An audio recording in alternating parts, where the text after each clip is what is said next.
Hi and welcome to my place. Today I'm here to help Cynthia.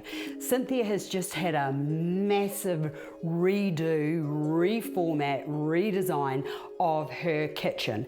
She was doing a little bit of research and she fell upon this fake marble container that I did some time ago, and she thought, perfect, that's exactly what I want for on my marble countertops.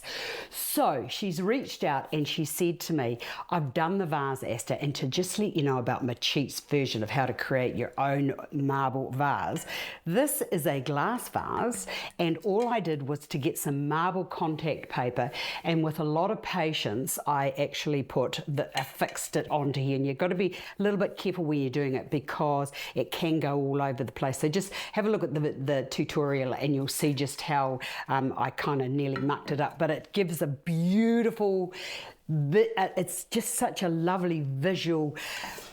Oh, I love it. Vase. Anyway, she sent me a list of everything that she had. She wants something that's tall, not too wide because she's got boys and they're a bit rough in her kitchen. So not to go out too far. She wanted to incorporate some olive, some pussy willow, some spirally gum. She absolutely loves and adores the hellebores or the winter roses. And I managed to get some of these and I must just say they are beautiful flowers.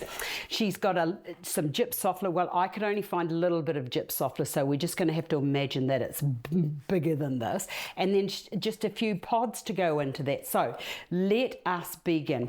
Now the willow is not that I'm using is not very long, so all I've done is I got a satay stick, not a satay stick, a bamboo stick, and I've just cable tied those onto there just to make it a little bit longer.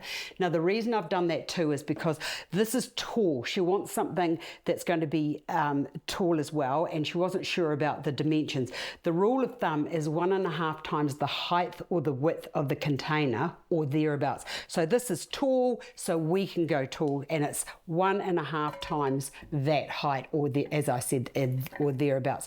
Now I'm just going to put that there and hope that that doesn't move, but it is going to move, but that's okay because the next thing I'm going to put into here, there's another pod, is the gorgeous olive. So I'm going to put a bit of olive into that side, and that will hopefully hold that up. And if it's going to move, and it is going to move, which is what I imagined it was going to do, but that's okay because now I've solved it because I put that other bit into there.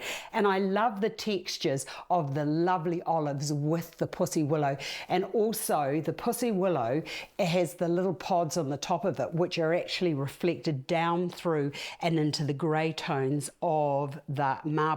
Now I've got 3 pieces of the spiral gum, so I'm going to bring a piece over to there, not too wide she said, so I'm not going to go wide, and I've got 3 bits of that, another bit over to there, and then I'll just bring that bit down and over to there. Look at that, how good is that?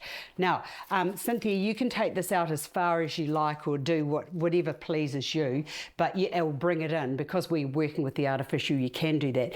Now I also want to just share that you can do this with either fresh or artificial. Cynthia wants artificial, but I would actually like to revisit this in the spring with all the fresh components to see what it looks like, because I think it'd be beautiful. Okay, now the next is I'm going to put in the pods, and the reason I'm going to put the pods in is because they're quite sort of like chunky and hunky, and I just feel that I need a little bit more stability into here to bring that your eye down and into the arrangement. And I love those pods with the beautiful little berries or the olives.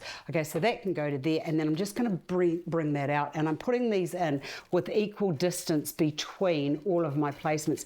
And the lovely thing about the eucalyptus pods, they do connect in with the eucalyptus or the spiral eucalyptus.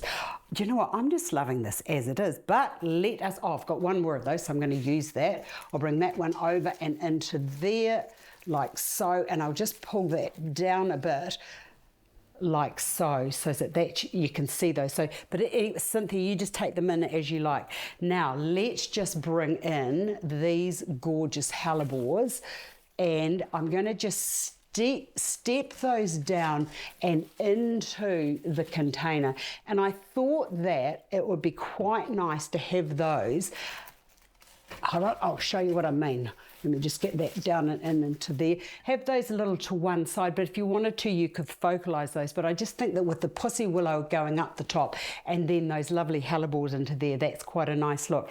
Now, you wanted to put some gypsophila into here and you weren't sure where to place it. So let's just so I'm just going to bring a piece over to there, and when I look at it with the white over there, I think that just by bringing in big billowy pillow of the gypsophila or the baby's breath might be quite nice just in that one location. So I'll put that into there, and then with this bit I'm just going to bring that up and over and into there. I'm going to show you what I'm doing in a minute. There, just into there like that, and I love that there with the pods. So you've got these little fine white things and then you've got the pods, and I also just love the grey greeny of the eucalyptus that all actually comes back, it all ties back into your container.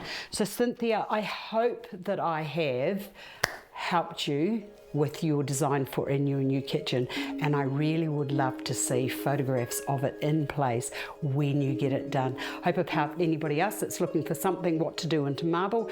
I think that this is a beautiful design and I love that it's white, beautiful in a kitchen. See you again another day.